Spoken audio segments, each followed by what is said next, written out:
Hello, and this is my response to this week's discussion post. In response to question one, the article was talking about ways to use time more effectively when you are in a co-teaching relationship. The article talks about tips on what ways and or strategies to use for you to get the best results in the classroom while spending the least amount of time to help the students in the co-taught setting.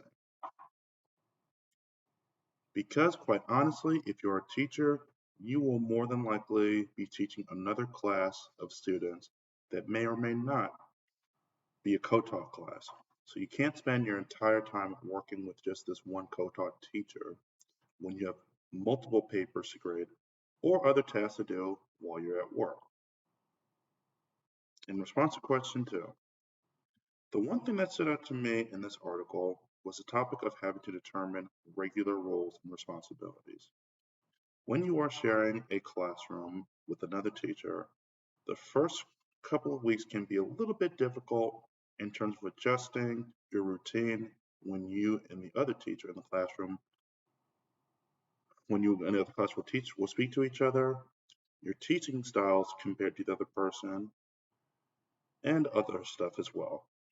Whenever you have all these things that you are thinking of in order to make the other person comfortable or to not step on each other's toes, you have to make sure that what you're doing makes the most sense.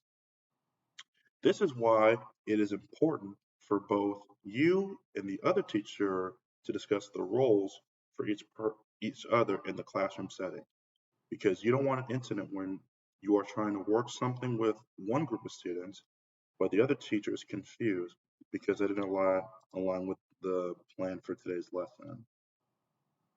Also, another one that stood out to me was to have an agenda and have snacks, because again, you want to keep check marks on what you guys have been doing this whole entire time.